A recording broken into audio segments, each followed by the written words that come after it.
Welcome to Talking with the Source, where we bring on well-known and local researchers from around the world to share their experiences and evidence.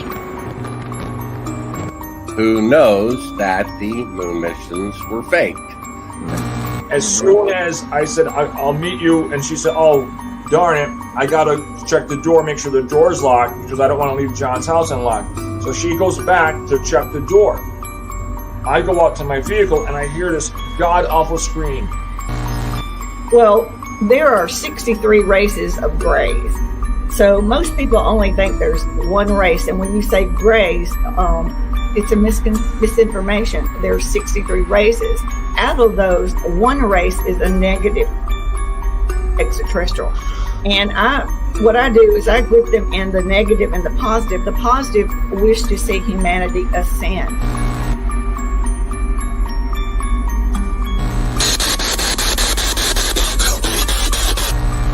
What is your name? My name is Anthony.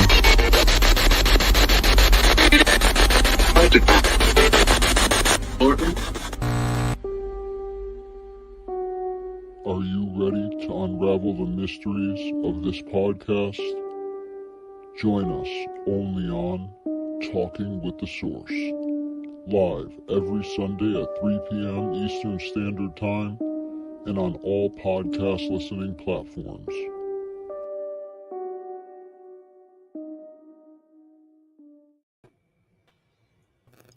What's going on, everybody?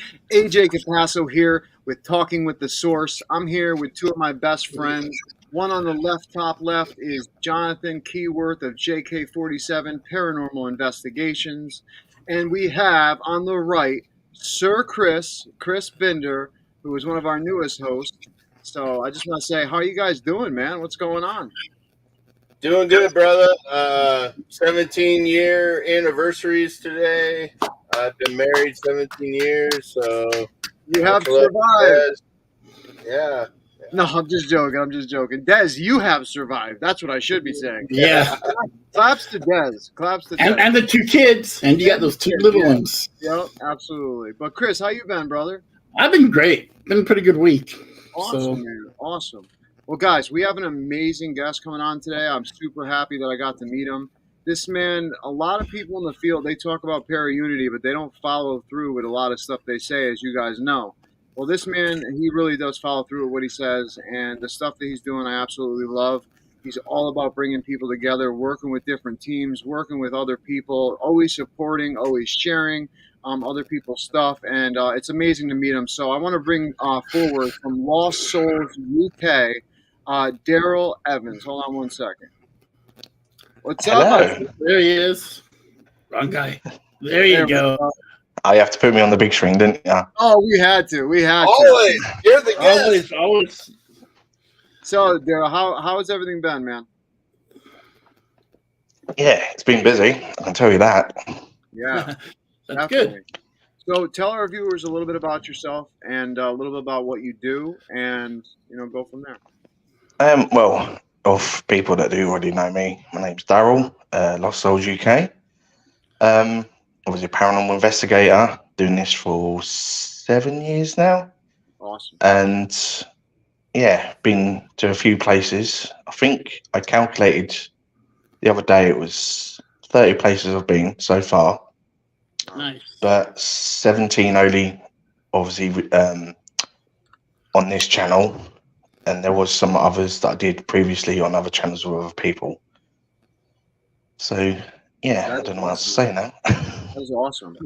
So tell me, man, one of the things I saw before I passed it on to my other hosts, like I was saying in the beginning, you're very much into paraunity, and I wanted you to speak a little bit on what, like how important it is to you.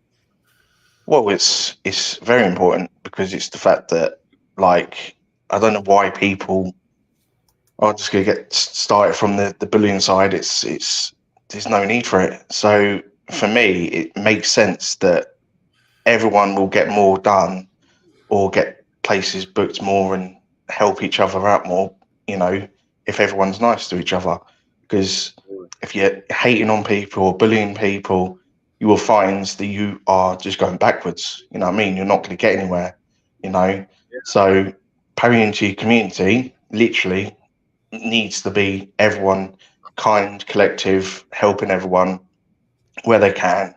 And you will find that if you help a little team out, they will go far. You know, it doesn't matter the size that you are. It's just all the connections. Everyone will get somewhere eventually. Amen. Amen. You know, that's the reason why we do this podcast. Man. We meet so many amazing people, and we get to network with a lot of amazing people, and you know, famous and not famous, and it's really cool to get to see. And like you said, it doesn't matter how many years you have in the field. I mean, we can learn from everybody. You know, there's things that people have taught us that have been in the field for less than a year, and I've taken it and used it for my own research, like to help my research. And I think what you're doing with paraunity is very smart because, like I always say, if we worked together, we would probably be farther in, you know, with answers than we are right now, instead of being clashing with everybody, you know. So it's awesome. AJ, that's what Billy Carson says. He says that's why our world isn't evolving the way it should be, because we're always competing. We need if we worked as a collaborative and used all our intelligence together, we would be evolving at a much faster pace. And that's the same thing with the paranormal world. You know, I'm an open book, man. Like you guys want to know how I do my sessions. I've done so many videos on how I do my sessions and stuff, how I get these voices and everything. I'm an open book, man. You got questions, I'll give you the true answers of everything that I do. So Chris, you keep doing that to me. I saw that. But anyway, real quick, I want to shout out to Ian Diver, and I want to shout out to Latino Psychic Visions. Thank you guys so much for Roger, joining me. what's up, my brother? Yes. Awesome. That's Roger Garza. Awesome. Well, nice to meet you, Roger. Super happy you're here, man. Chris, go ahead, man. It's your turn, brother. Oh, I don't know. I was about to say the same thing JK was about. Just it gets you there. It got me here. Paraunity got me here. Honestly, I mean, getting to know JK and everyone and just building. So it got me where I'm at now with all the streams and anything I can do to help you get better evidence to help prove that there's life after death. That's what I'm all about, man. And any evidence I capture, I try to debunk it. That's always the number one thing. I try to prove that everything that happened because of a reason. And I don't understand the hate. I never have understood the hate or the clash. I was like, why would you not want to? Oh, I found a spirit here. I heard this EVP. Why would you not want to share that so I can then go in and see? I heard the same thing. Now it's confirmed by two people instead of one person just trying to make a name.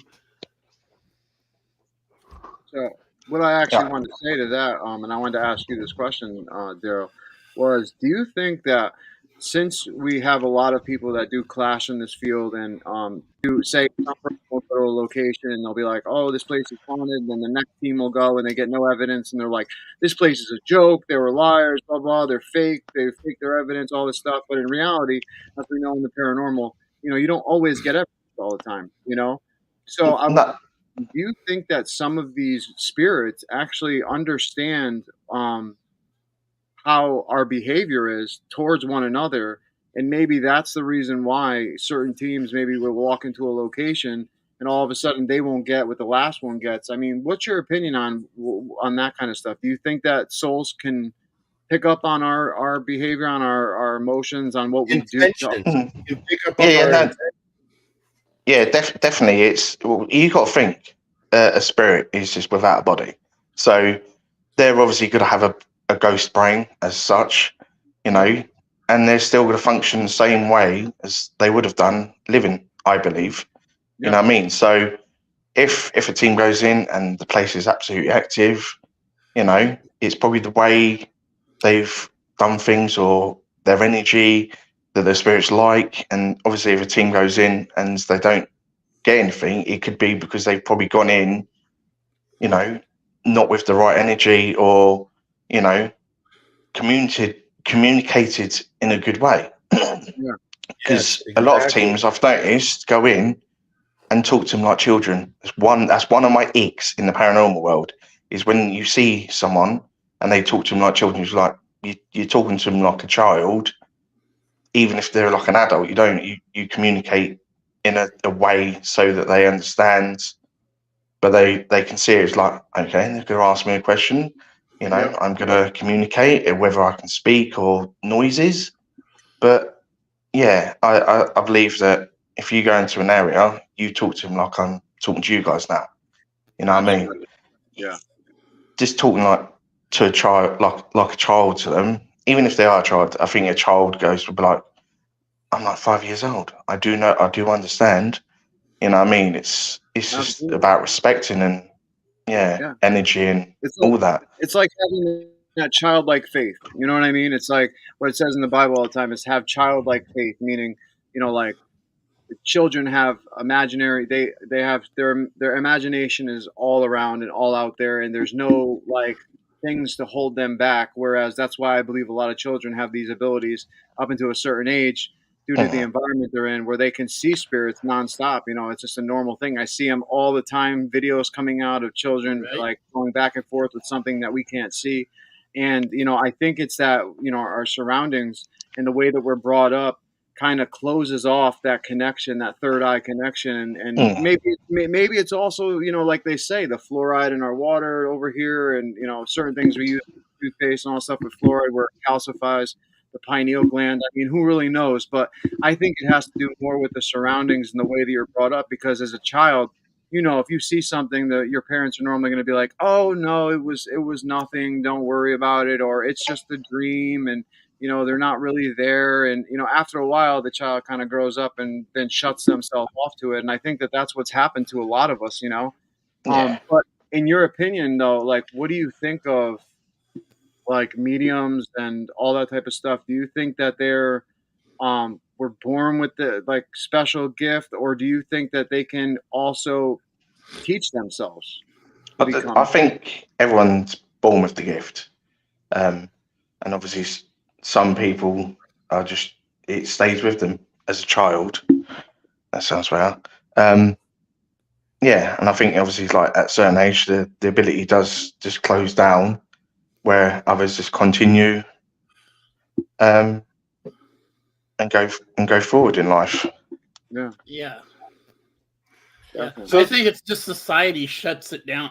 They're like, ghosts aren't real, spirits aren't real. It could be many things, I think. So you just shut it down. But a person can shut it down on their own too. But it's because of society, and my mom was always open about it, but I never really explored it. To most people, it's not acceptable. Yeah, most people it's not acceptable, so they get shut down. And at least over here in the States, if people look at you like you're a nutcase the minute you say anything about paranormal. So it's getting better. So they shut down the psychic door, or whatever you want to call it, the veil or whatever, and that gets shut on you just because it's no longer accepted as you get older, until you choose to reopen it yourself. Yeah, like my two friends below have. Now, do you believe in intent, and do you believe in like your beliefs have a lot to do with, say, getting evidence or connection wise to the spirit world? Do you have any thoughts on that? Because obviously since doing the filming, my abilities come out, so my focus is accepting of me. I think with the energy that I bring out will give, spirits, a lot of spirits do like my energy when I go in, and I do have activity all the time. So I believe with me being open and having my energy, I'm always told I have a nice bright light, and I believe it. And so I believe that the spirits do come out and communicate more like that.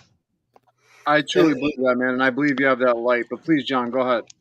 No, I was going to say I'm in total agreement with him. I think if you're there to help spirit, like if they feel trapped and you're there to help them move on, anything that you can do, I think they feel that intention, and they're going to be more communicative with you through whatever device you use, whether it be a recorder or a spirit box, whatever, and they're going to talk to you more just because of your intentions. I believe it's all about intentions. If you're there to help and try to help them move on, that they're going to be more perceptive to you in communicating with you.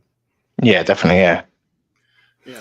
So what's the number one location that you said you've investigated almost over 30 different places? What's the one that sticks out in your mind that's your go-to make you still believe that there's life after death?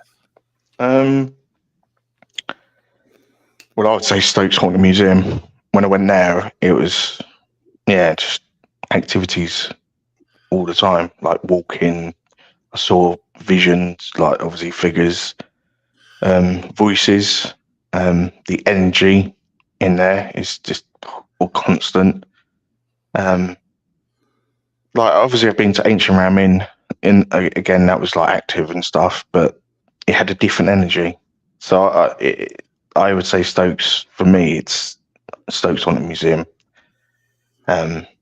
You could go in there all the time and get evidence, like filming. You wouldn't be disappointed. Nice. Now, So what did you catch that time? Folks, what was your experience there? Well, obviously for me, because at the time I had a really good camera. I had a built-in mic that was, picked up everything. So I had a lot of like sighing. There was a man, a spirit man there that kept sighing, and I was the only one hearing it. And I captured it 3 times, I think, on my camera. But it was just because of my ability, it shoved images in my head of the man just standing going like that, just like looking at us, going, "Why are you here? Stop it! I want to be left alone." Another one. Yeah, but I saw figures. Obviously, I heard the footsteps on the floor when there was no one else around. It just made my ability come out more, which that's what I like, because I want to bring out more. But that place showed me without having to proper focus. It just naturally come in, and like they had a black mirror there. Looked at that instantly, showed me what was in the black mirror, and I was just like, you know what I mean? Oh, wow. I've never seen a black mirror. Now, one of the questions that I wanted to ask you has to do with your research and methodology of what you do as a researcher. What are some of the most common methods you use to investigate paranormal activity in the afterlife?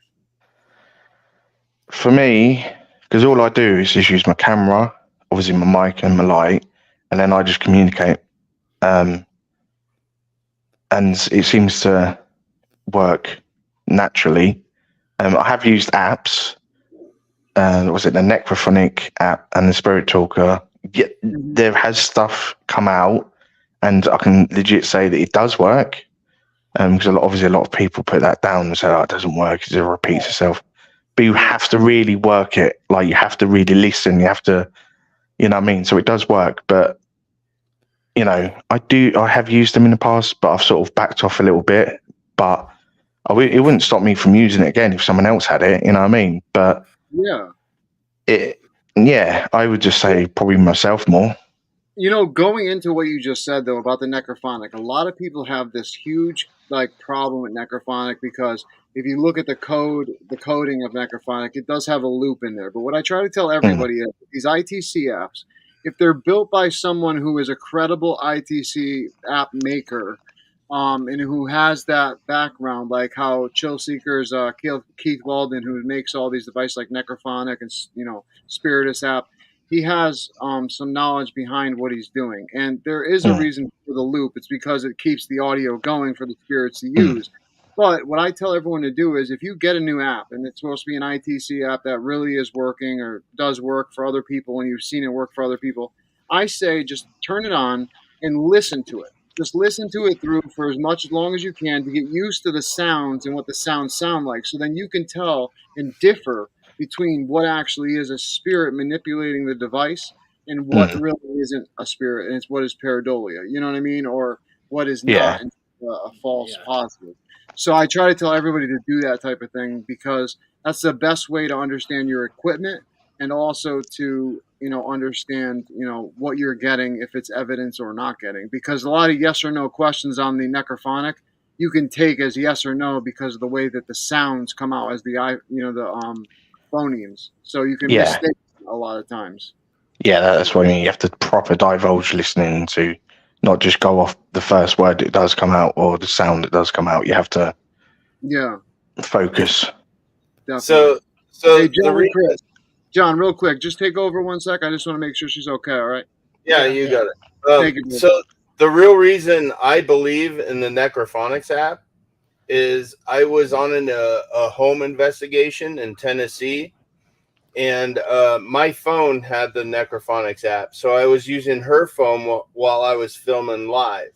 And, I signed into my Facebook or whatever, and I was actual live. And I was sitting there trying to communicate with spirit, and I farted. I said, "Excuse me." I said, "That was me. Nothing paranormal." And then literally, like not 7 seconds later, it said, "You farted." through the Necrophonics app. I was like, "Oh my god!" I'd believe it. I could not believe it, man. So that's when I knew, okay, this is my app. If I have to use something to communicate with spirit, I'm using Necrophonics all the time. Right. Yeah.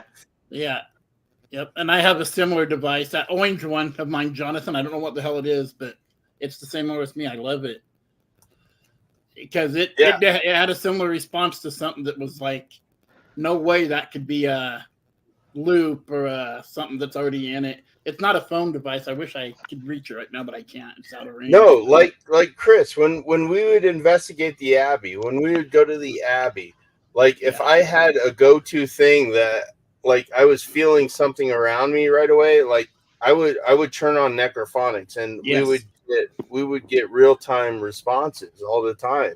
Yeah. So I believe in that app. That's the one app that I truly believe, just based off of my experiences, that it definitely does work, because I don't know if you guys, that I've had other voices come out of it, and I've heard people that I've known, and I'm just like, but that shouldn't be happening. You shouldn't have words that come out and sound like someone that are like.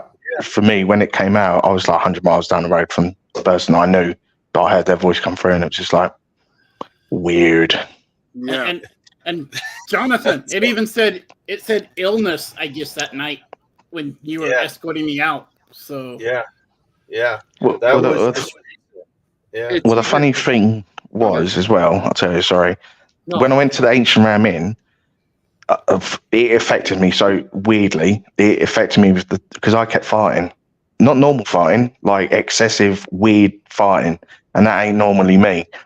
And I think it was middle of the night when we started using the Necrophonic app, and I kept farting and farting. It was just like everyone was like, "Oh my god, can you stop farting?" I was like, "I cannot help this. Something is affecting me," and I was farting. I couldn't control it, and when we were using the Necrophonic app, it was saying gas. And it kept saying coming out of gas. And I'm thinking, yeah, that's what I mean. And I was just like, yeah, I am a bit gassy. And I was just like, but could you not try and affect me as much as you are? Because this is a bit, embarrassing on the video. Well, John, didn't yours say you farted? No, he called it out. It said, "You faulted." Like in an English accent, like your accent. It was like, "You faulted." I was like, "Yes, I did." Nice. Even Emma, Emma. I'm a big gassy. That's funny. Now, okay, so Daryl, no, if an app can tell you when you farted, I believe in it. I'm like, how can you know? There's no sensor or nothing. Yeah, but if you was with me on the night of the Ancient Ram Inn, you'd be like, you actually need a priest in, because it was not normal. I was affected like something different. It you know what I mean? was a frognado. It just sounded like ribbit, ribbit, ribbit. A fragnator, nice. That is terrible. So I wanted to ask you, besides what you just, the place you just mentioned a little while ago, the stage, I didn't know what was the name. What? Stokes Haunted Museum. Is that what you said before? One of your experiences? Yeah.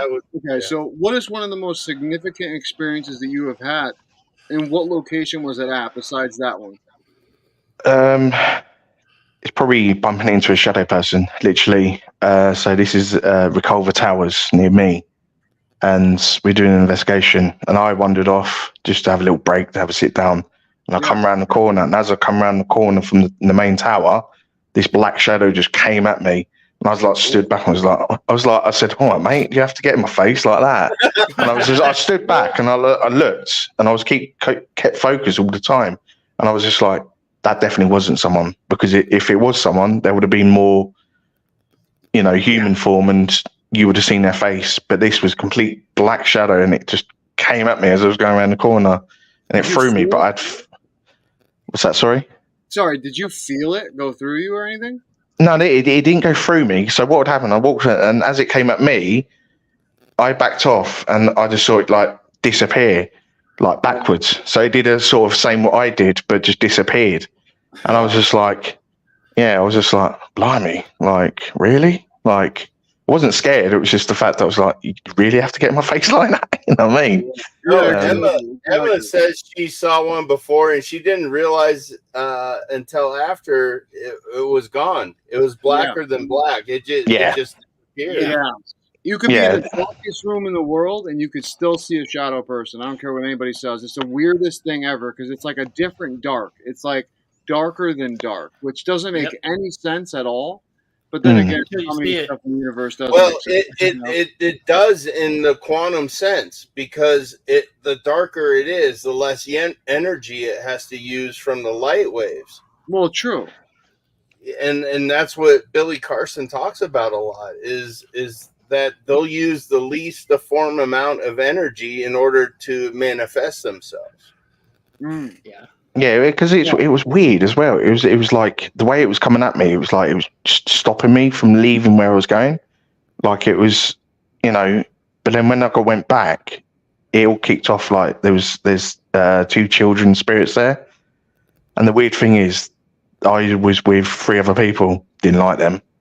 So because one of them was like a me. She had the ability, so she could see them, and she was just saying, they don't like us. They like Daryl because they're hiding behind Daryl. Like they were clinging onto my legs. She was saying, I was just like, and as she said that, I looked like some legs, and I was just thinking, it's all right. It's all right. They are okay. You know what I mean? I just want to say to all our viewers out there, if you guys have any questions for Daryl, please put them in the comments, and we will put them up on the screen to ask them. So please feel free to support them and get involved in this conversation. So I had one question. So Daryl, real quick, what's the one place that is on your bucket list that you would love to investigate? I keep forgetting that. Was it the ship in America? The Queen Mary. Queen Mary. The Queen Mary. That's it. That's the one place I'd love to go. Because of how big it is. We have to get you out here then. I'm gonna try to get out to America. Like I've always said to myself, if I come to America, I want to. But I want to come out for. I think it's 3 months I can stay out in America for. That's awesome. And if I could do that and link up with as many people as possible, I would love to do that. Heck yeah, man. So I would have 100% come see you guys and that and everything and.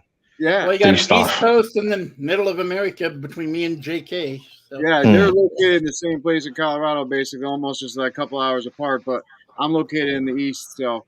But Emma asked, when is your next investigation? Well, I'm trying to get that at the moment. But if it happens soon, there's an old fire station in Ramsgate. So once that is settled, I'll probably go there. and then I'm just waiting on a load of other people to come back to sort out, dates and times and that. But yeah, the old fire station near me, it looks like a very soon one.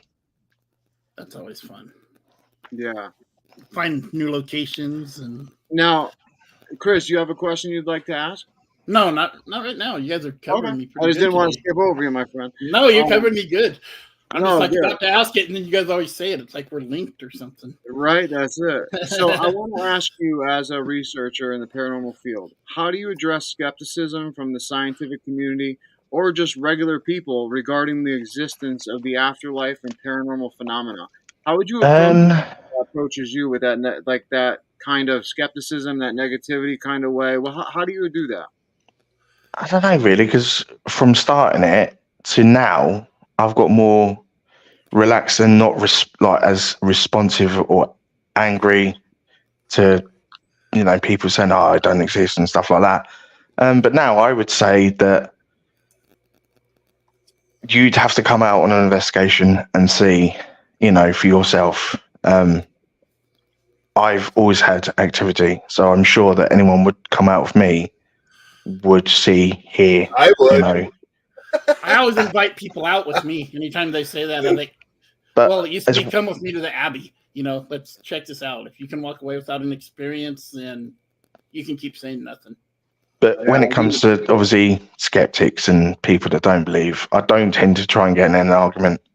I accept their, they don't believe, and I would say it's like, I respect your views, I have my views, we come in the middle, and I always say, if they fancy coming out, there's the offers there. That's a huge thing for me. Like before, anybody that challenged me, like I would block them, but I've learned to accept them because they open up another frame of thinking. Okay, I didn't think of that. So next time I investigate, I'm going to take their theories and see if I still get the same stuff. And that's one thing that unless you're there and you're actually experiencing, that they don't understand. It's easy to be on the other side of the camera and say that's not true. That's not true. That's unless another you're form there, of paraunity, though, is accepting the people that don't believe. And so exactly. Welcome them. Say, come investigate with me and exactly. do it for yourself. I'll always welcome somebody. Like there's a fella who's a proper skeptic, doesn't believe in it at all. I will say his name, Richard Case. I don't know if you've heard of him. But he is literally a complete skeptic, but it's weird because he's a complete skeptic, doesn't believe in it. But if you've seen his profile, he likes to challenge like us investigators, like by saying, "Oh, it's a load of codswallop" and stuff like that.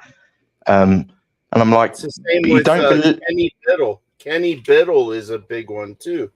But it's just like he doesn't believe in it, but he just loves to challenge and sort of disrespect people's views. And you think, but why do you do that? You are bullying. You're attacking people. There's a lot of people out there that will bite back. You know what I mean? Exactly. And I don't believe in the disrespectful stuff when it comes to being a skeptic. I believe if you're going to be a skeptic and not believe, that's fine. If you don't have an open mind and you're not willing to like open up your mind a little bit, that's fine. But don't be disrespectful about it because that's just wrong, But what I try to do is I've always asked my guides. I had a near-death experience and I came back. And ever since I came back, I've had these gifts.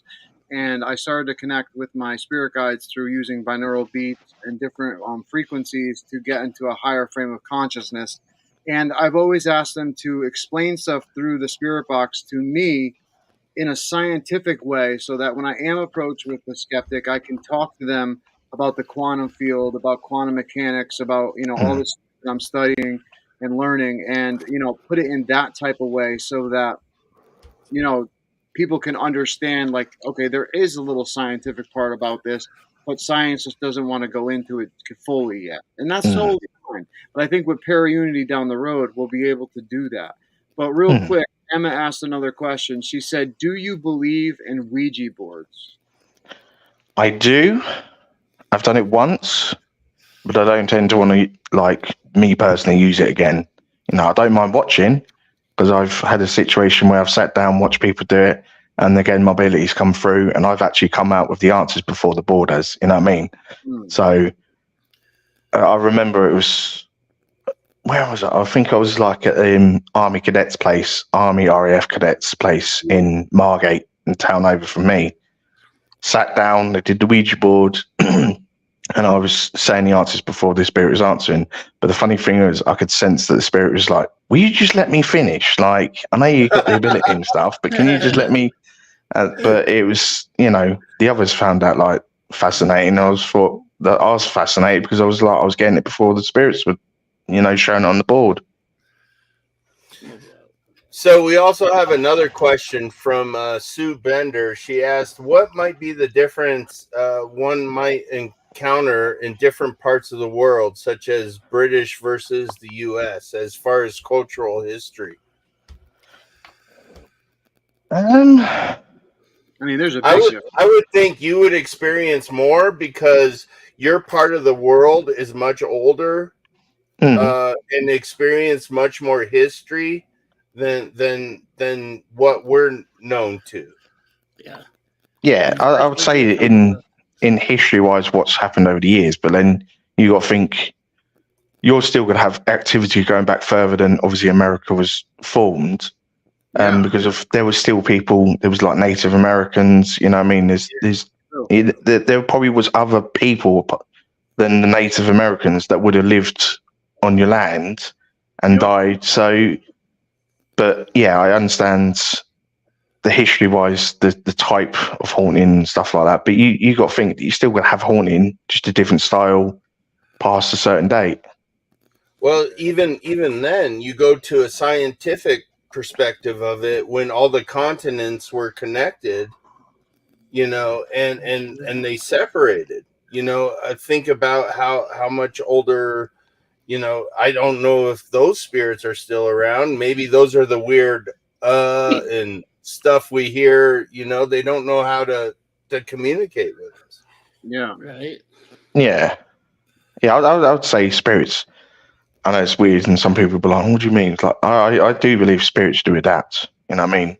Yeah. It's like us in life, we adapt with how we come up with what technology and stuff, but I do believe that spirits would adapt over hundreds of thousands of years of how, you know, you probably go into a building and they have someone that died in like 1700s, but it's probably got a spirit on the land that the building's on that's been dead for 1,000 years.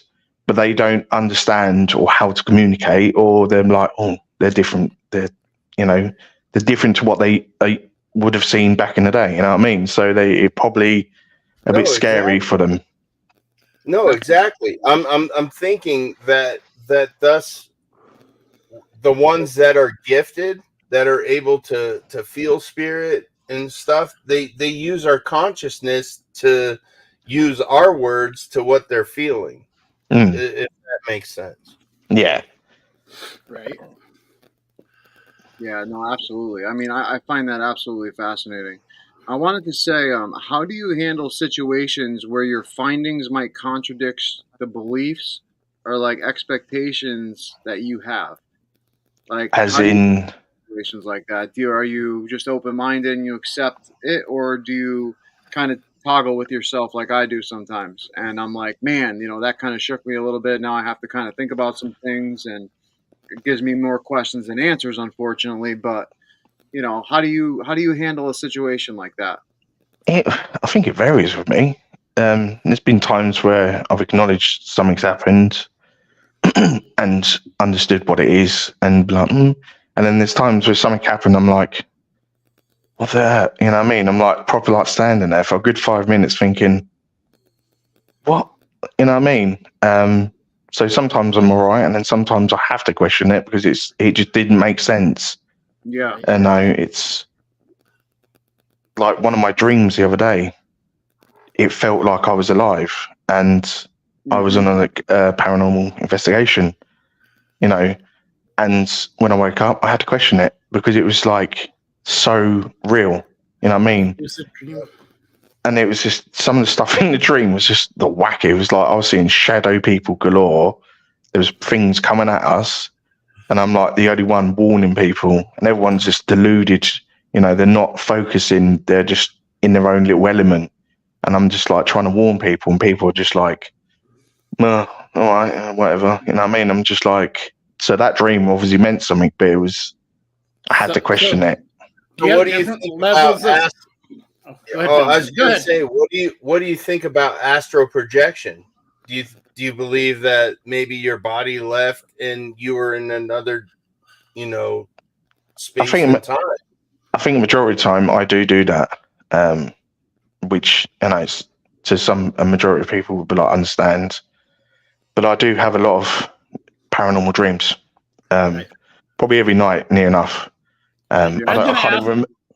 Do you believe in different levels of spirits, like spirit, demon, blah blah, whatever? I believe there's different, like types of spirit, and but when you bring the devil and demons, I do believe, but I say that it's not as easy as some people are saying in their videos. You know what I mean? Right. Oh, I'm going to go into this place and there's a demon or devil, and you think. Yeah, and I don't like to go that far ever. I'm just trying to, As that's great that you brought that up, though, Chris, because that was a question I was going to ask: is what are your thoughts about demons in this field? Because I think a lot of people use it so much now because of Hollywood and everything. They use it as clickbait, and as humans, we for some reason love negative crap. I don't know what it is. We love watching people kill each other, fight. I mean, we'll watch negative attracts a positive, right, AJ? What was that? Negative attracts a positive. Well, no, that's what I'm saying. But what I'm trying to say is that, like, for some reason, as human beings, we are so attracted to the negative of things that we always, will click on these clickbait things that are like, oh, we encountered a demon, more than someone who has credibility in the field that's really going on a paranormal investigation and really shows you what an actual investigation is like. And then people are like, that's boring. I don't want to watch that. I think I can argue at that one, because obviously demons is entertaining. Yeah. Real, capturing real stuff. Majority of the time in videos, it's slow. But when you got like a demon in the title or the devil in the title, they all seem to have the video where it's non-stop. Something's happening. And it's like 17 million views, whereas if you just put spirit, it's like 6,000 or something. So exactly. It's how you word it attracts. Yeah. And it's amazing. It's amazing to see the behavior of us human beings and how we love that kind of darker stuff, and how we're attracted to it, especially on YouTube. I mean, it's a huge thing right now. And with Ghost Adventures also doing like a lot of demon cases, as they say, that also brings it up. But they're smart business-wise, because it's a huge marketing ploy where people love it, because look at all the horror movies. Personally, dude, I think they're going to pay for it later because they know they've been lying to everybody forever. And I think when they're done with this life, they're going to have to spend a lot of time in their I'd rather watch anything any of us do, whether we go live at an investigation or whatever, or Wanty showing something or whoever, than watch somebody that one of those big productions that fakes it. That fakes it. A jump scare for a jump scare, and you can literally see. There's the big issue, though, and I want to ask you this question. There's the big issue, okay? Not every single TV show fakes evidence. No. Okay? That's the problem. We have a notion where if it's on TV, it's automatically fake, and that's what people have this notion about. And I have somebody that has worked with Ghost Adventures on Travel Channel when they were with Travel Channel, and somebody who worked very close with them, and they actually do go in and do their investigation alone. They have no other production team besides when they're doing their interviews and their B-roll stuff. That's when they use their production team. And obviously, I talked to the production company, and the production company says, it is TV, so it is 50% dramatization and, interviews and stuff like that, cinematic. And then 50% that is the real deal when they're investigating and all that stuff. And I see a lot of people attack them and say, yes, they're lying to people, like not all of it's real. And you know what? Maybe not all of it is for them. I'm not sure. But from the person who I know who has worked with them personally, they do all their own editing. They do all their own stuff. I mean, they are the real deal as investigators. And, you know, it just kills me that when something's on TV, it's automatically deemed fake now. But yet we can watch YouTube video after YouTube video and we can believe these little kids that make up stupid, oh, Elmo's going to attack me if I turn him into whatever those things are in voodoo, one of those voodoo dolls. And all of a sudden you see this whole video where Elmo just shows up at the door with a knife in his hand. And you know it's fake. You know what I mean? Yeah. You know it's somebody playing around. But people are so attracted to that. And I think it's because of, obviously, the way that the horror and all that stuff, goes. And those real ones, as you call them, the ones that are real, AJ, they need to be not called out, that's the wrong word, but praised and put on a pedestal so we know they're real. So we can say, like, that shows legit, and no, that shows fake as F. But how do you do that? How do you do that? Because you're not in the inner works, so you don't know. Right. Well, like the one you said. You follow the people that produce their own stuff. If they produce their own stuff, then you know there's nobody behind it. Yeah, pretty much. Yeah. That's why I like Paraflix, dude. That's why I like Paraflix and all the stuff that they do, because they produce their own stuff. Yeah, that's why I'm on my own, because it's just me. And obviously, if I do collab with people, I'm by myself. I don't need a team. I want to experience this by myself. I know I'm the only one in the building. You know what I mean? Yeah. But if I do collab, I only collab with people I know 100% real, do not fake stuff. Exactly. You know, if I was to go out on an investigation with a team and I saw them faking, I would physically still be filming, and then I would turn it in and confront them. You know, because at the end of the day, we don't need fakers. You know, the real people need to physically be out there doing what they're doing good, and not have to be cut up by the fakers. You know what I mean? It's weird from the start to now. I don't care. I'll have an argument with someone.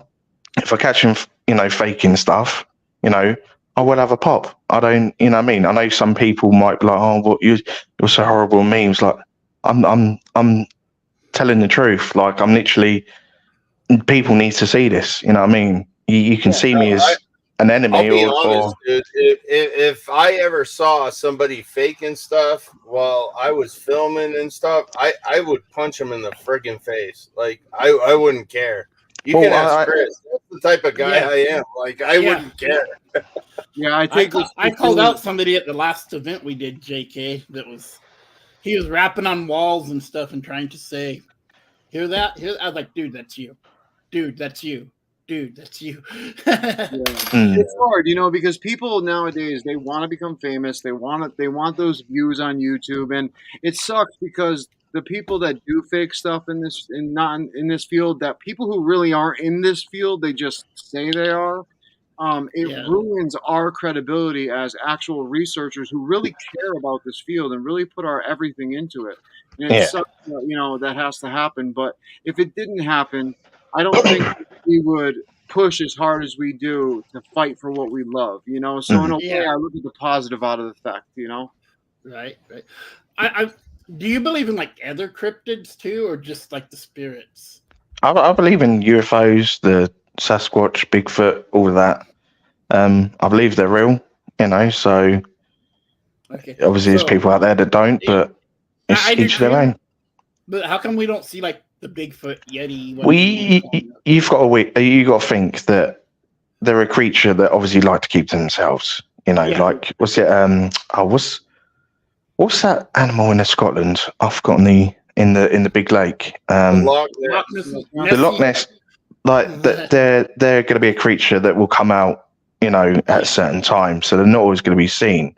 And there is pictures out there. There was one or two I think it said has been faked, but there is pictures out there that are genuine. Yeah. And so I believe that they're a creature that love to keep them to themselves. They ain't going to come out and say hello. You know what I mean?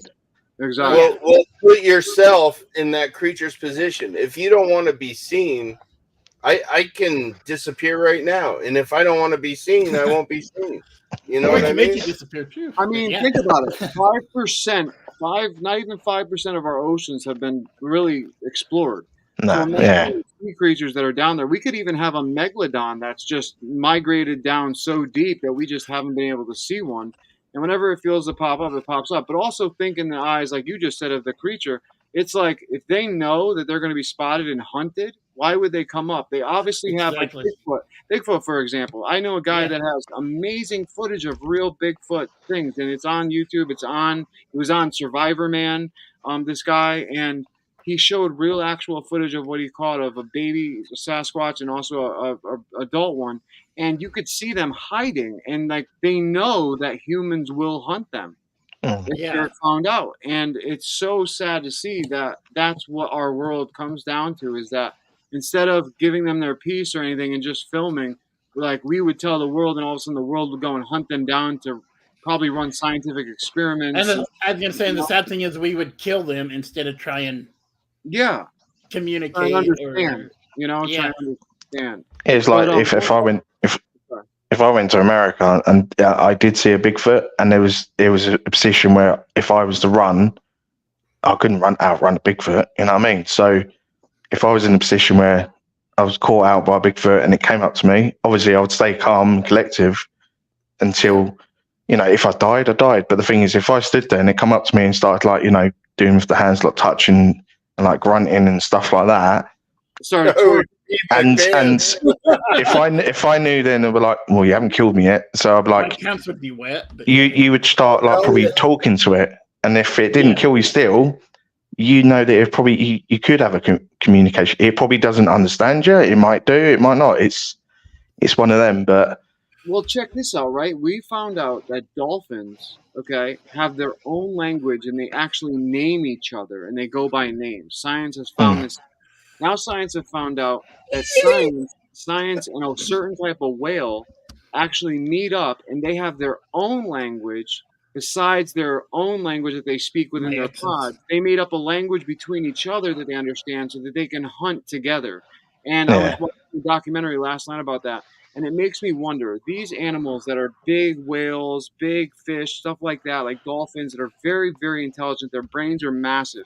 The consciousness that has to be in them is so intelligent probably that we don't even understand. We just think they're fish, and we just think whatever. I mean, we've seen dolphins do a lot of experiments. We've seen them fall in love with people before. I mean, there's an experiment that happened where they put one in a house, and it actually fell in love with the woman who was doing the experiment, and they actually had to get him away from her. And it was very intense, and it was a bad experiment that went wrong. But seeing these animals with such big brain capacity and stuff like that, you can't sit here and tell me that these spirits or these animals don't have a spirit. You know what I'm saying? They don't have absolutely like consciousness. That's what I mean. Everything is consciousness. Yeah. Yeah. But I mean, tell me, I wanted to ask you with what do you see as the future of paranormal research and the study of the afterlife? And are there any emerging trends or areas of interest that you're particularly excited about for the future of the paranormal field?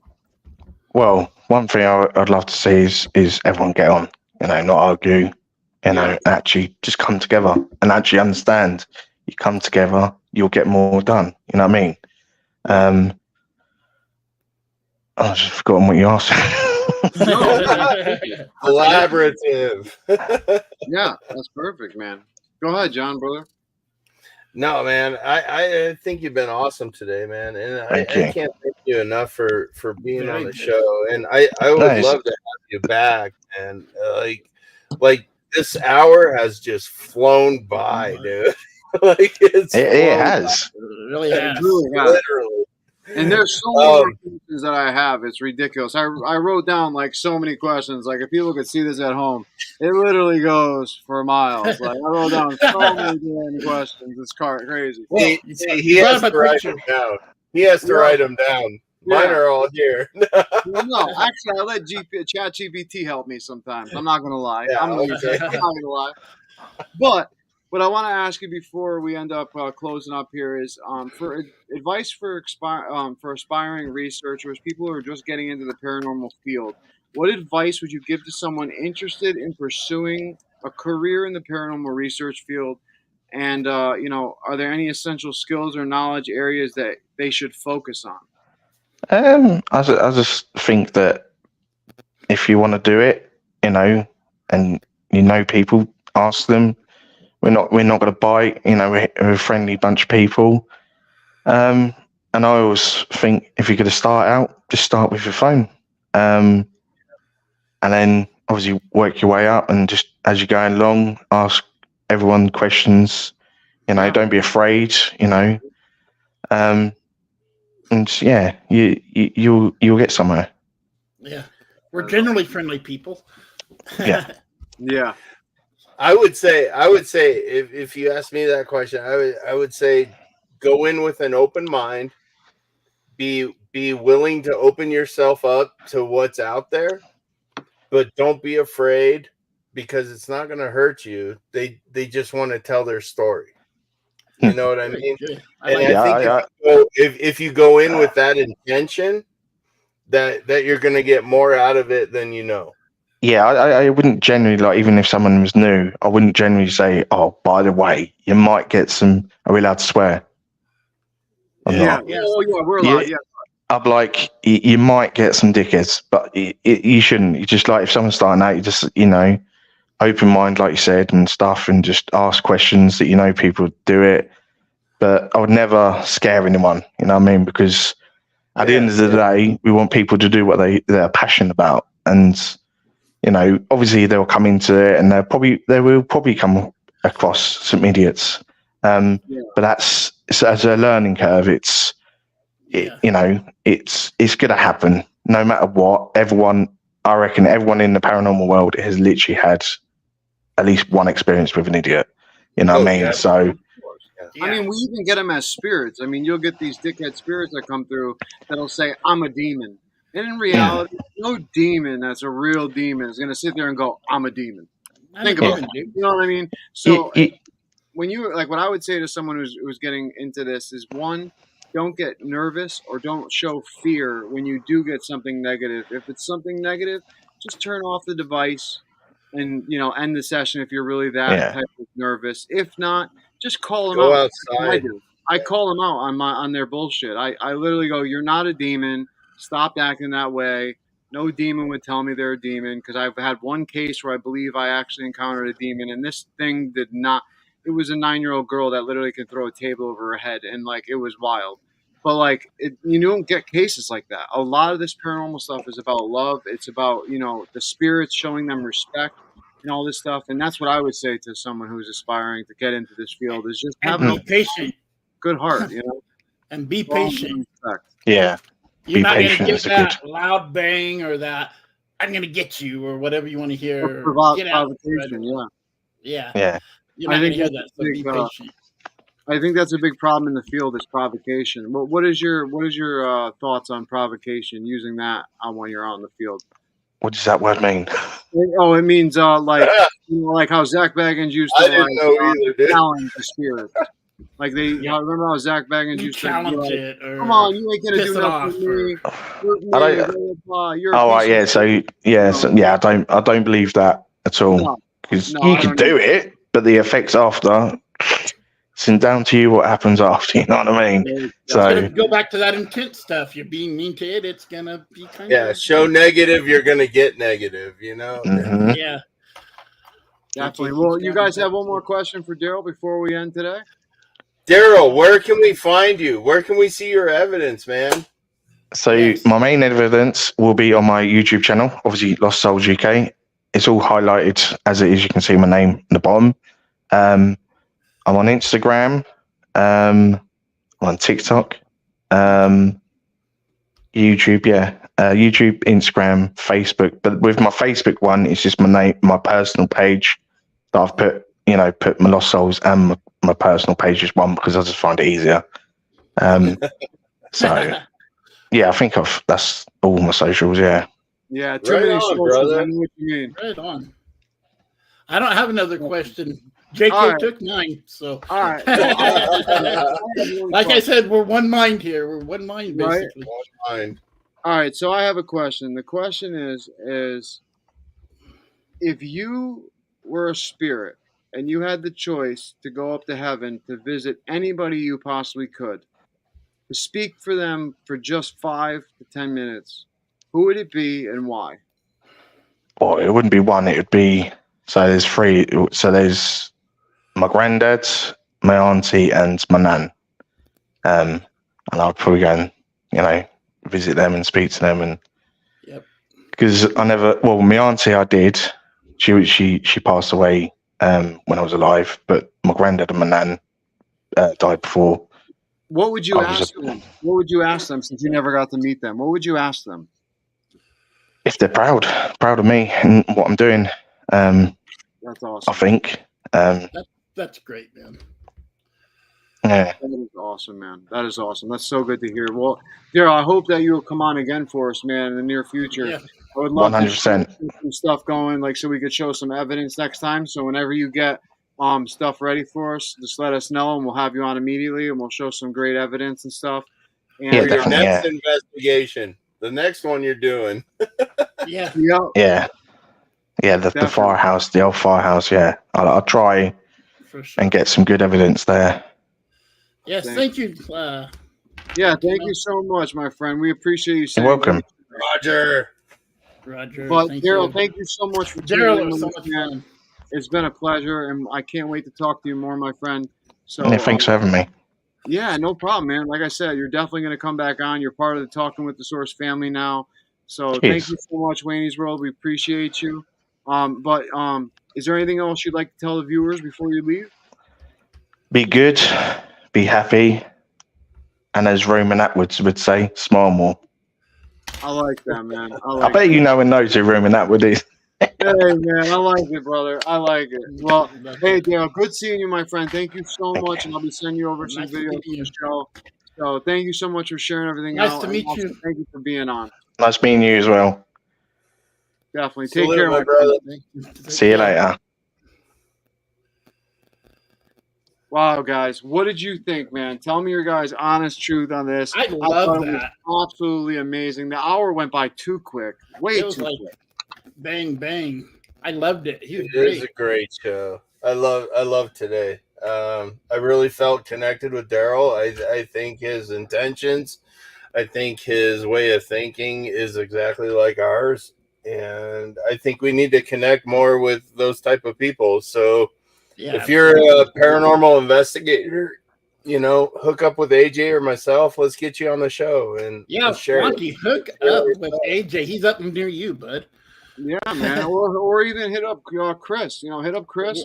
Wanty's You are in a paranormal Massachusetts. researcher? So If you're a paranormal researcher, Yeah, or we got to get Wanty on. We should get or you're a Wanty. medium, anything like that, please come on the show. We'd love to talk to you, even if it's about cryptids and UFOs. We love speaking about that stuff too. So thank you guys so much for tuning in. You can check us out on all social media platforms. Definitely check out our TikTok where you'll see clips of each video, each episode go up. Yes, also, Roger.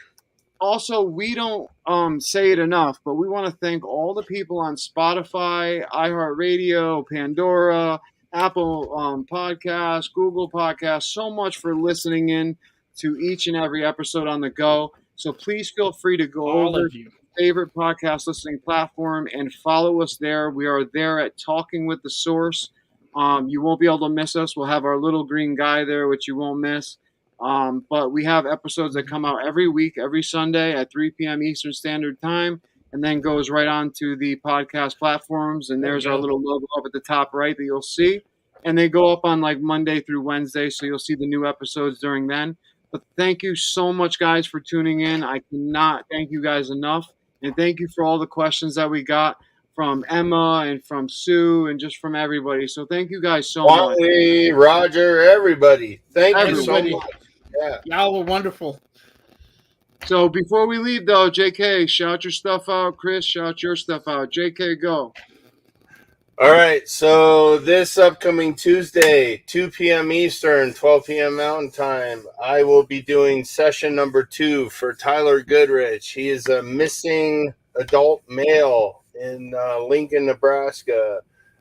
He's been missing for about a month and a half. Maybe, no, it's longer than that. Yeah, it's he went missing in I want to say November 2023. So yeah, we gotta find him. So this will be my second session. I guarantee you it's gonna be much better than the first one. We got some stuff on the first one, so check that out. And then Legit Podcast, I'm on a show on theirs on Fridays at 10:05 Eastern. So check it out. Hold on, before you say anything, Chris, there's something I want to say to everyone, the viewers, about what John just said.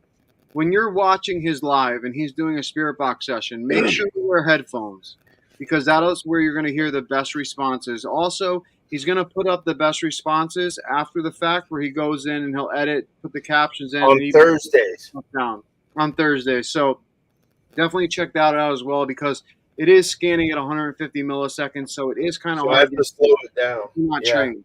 If you're not trained. So definitely. But Chris, please shout out your stuff real quick so we can get out of here. It's kind of new, so I'm not really sure where we're going up yet. I know BB3 on Facebook. Sometimes I'm on some with Things Network on Facebook. That's all capital awesome. THINGS. Mainly just guest hosting on there, and we just basically BS on that one. BB3, I'm going to start doing a regular on Wednesdays at 6 p.m. my time, so 8 p.m. your time. It's going to be a wrestling show, though, so a little bit different. Oh, yeah! Exactly, my man. Exactly. Oh, yeah, brother. Yeah. But that's it for me right now.